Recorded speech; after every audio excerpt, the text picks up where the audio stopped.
сұрастырасыңдар. Келесі видео материал көресіңдер. Яғни бүгінгі сабақта біз 10-шы зертханалық жұмысты виртуалды лабораториядан көреміз. Постермен жұмыс, аудармашы химик, яғни ағылшын тіліндегі сендердің білім деңгейлеріңді осы сабақта, осы тапсырмада байқаймыз. Кім жылдан есептер шығарамыз және қорытынды семантикалық карта толтырамыз. Ең соңында бағалау және рефлексия жүргізеді екенбіз. Енді сабағымызды бастаймыз. Қорды ашқан ғалым қай жылы ашылды, бақыт температурасы, табиғаттағы қосылыстары, химиялық қасиеттері және оның қолдану аймағы туралы. Жылдан жатышамыз. Қасындағы отырған оқушымен алмасамыз жұмыстарымызды. Сен ағам бер. Сен ағам бер. Жұмыстарымызды алмасамыз, алдарында дискриптор жатыр. Жұмысы.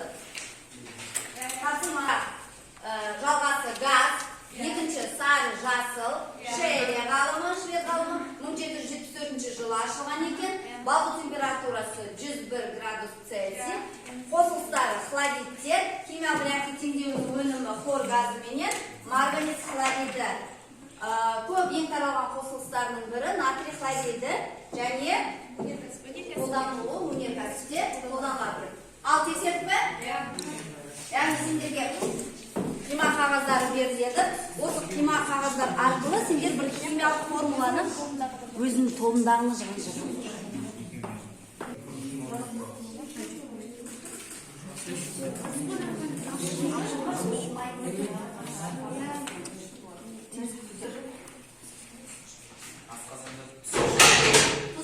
Кездеседі екен, я? Мынау не? Ол бір атомының құрылысы. Дұрыс. Мынау хлор атомы, мынау сутек атомы. Мынау ше? Агрегат қиғаны және химиялық қасиеттерін оқып үйрену, сонымен қатар қолдану аймағымен танысу екен бүгінгі сабағымыздың тақырыбы. Енді тақырыпты бастамас бұрын, біз оны тәжірибе жасауға бізде рұқсат бола ма? Жоқ лабораторияда. Сондықтан біз оны виртуалды лабораториядан көреміз химиялық қасиетін.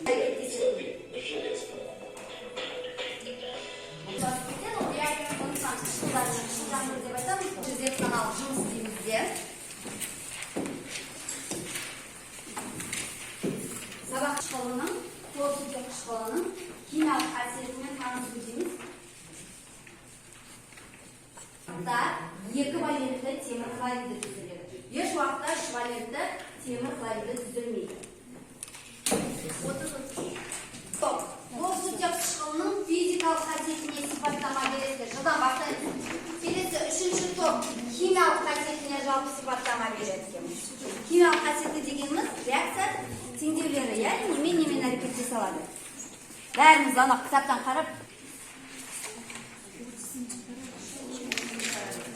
қалғыларды қоямыз. 1, 2, 3, болды, бітірем. Үшінші топ бітір болды жазуды. Екінші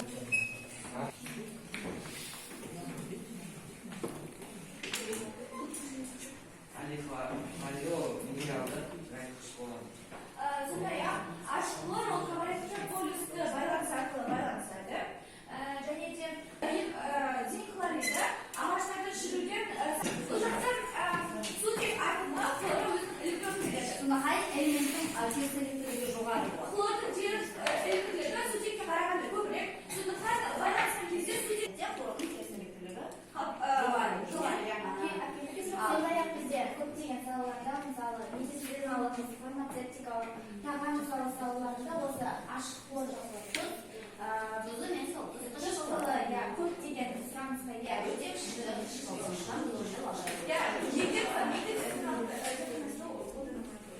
Ол суда өте жақсы еритін болғандықтан, оны біз суда еріткен кезде несін аламыз?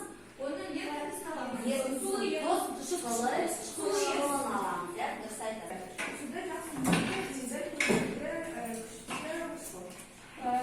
Хлорсутектің массалық үлесі шамамен 37%, ал жаңа есімдегі ерітіндісі тұз қышқылы деп аталады.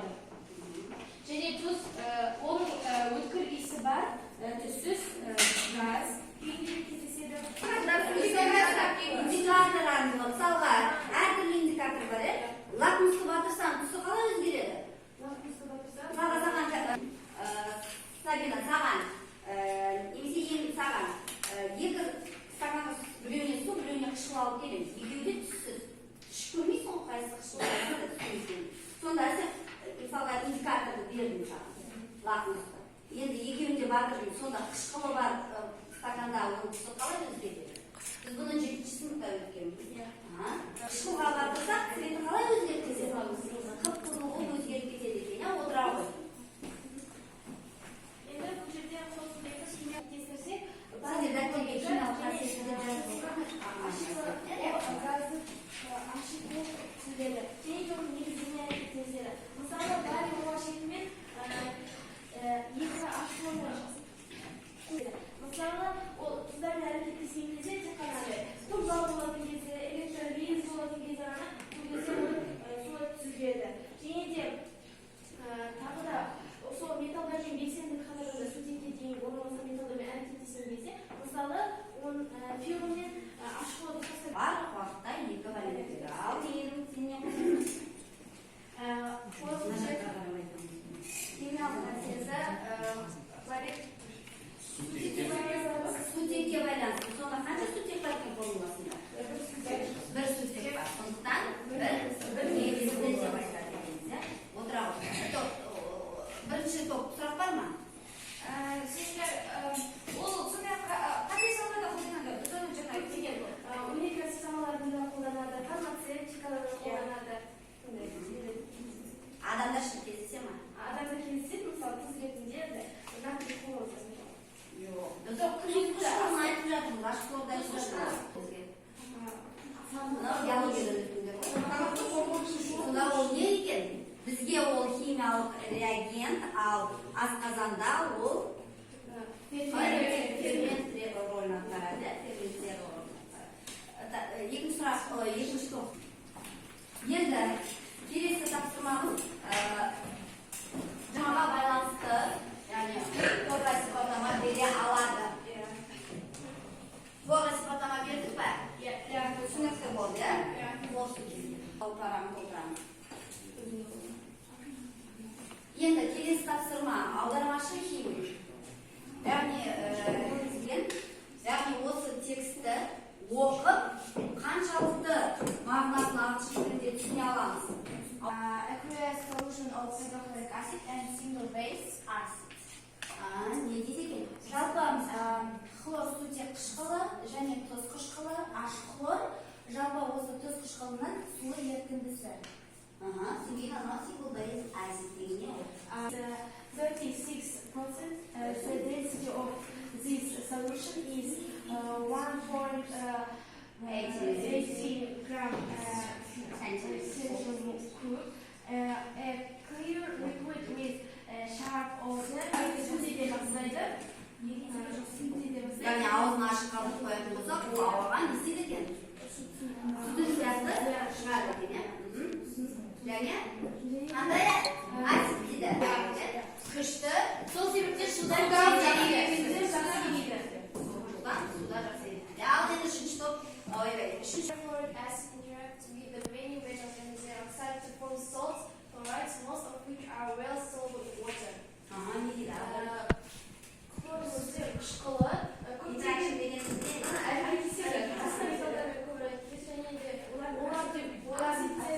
олардың оксидтерімен де әрекеттесіп, тұз формасында өзгереді. Неге? Тұзына. Не пайдаланады тұзы? Хлоридтер. Және ол қайсы? Ал тексеріп көрейік. Қаншалықты біз дұрыс аудардық? Бірінші топ алып отырмыз. тұз қышқылы, хлор сутек қышқылы, ашық хлор, ең жоғары концентрациясы 36%. Бұл ерітіндінің тығыздығы 1,118 грамм бөлінген сантиметр куб. Өткір иісі мөлдір сұйықтық, ауада түтіндене бастайды. Күшті қышқылы суда жақсы ериді. Тұз қышқылы көптеген металдармен және олардың тотықтарымен әрекеттесіп, көпшілігі суда жақсы еритін тұздар, яғни хлоридтер түседі. Тотықтары деген сөз ол Оксидтер. Дұрыс келген аударманымыз. Осы параграфтар соңында сіздерде есеп бар. Бірінші, екінші, үшінші есептер. Соның бірінші есебінен бастап шығарамыз. Көлемі 72,4 литр қалып жағдайда хлор сутек алуға қажетті сутек пен хлордың көлемдері қалып жағдайда есептелген көлемдері.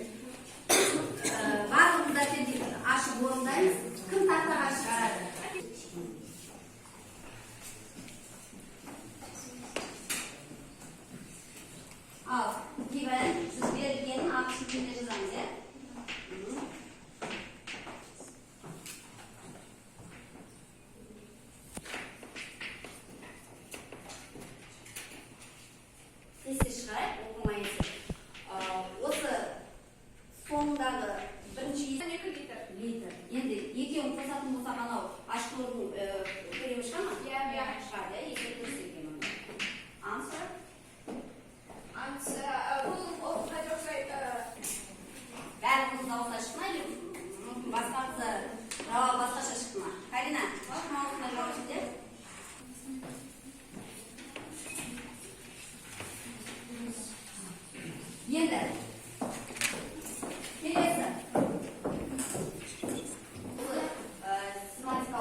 бар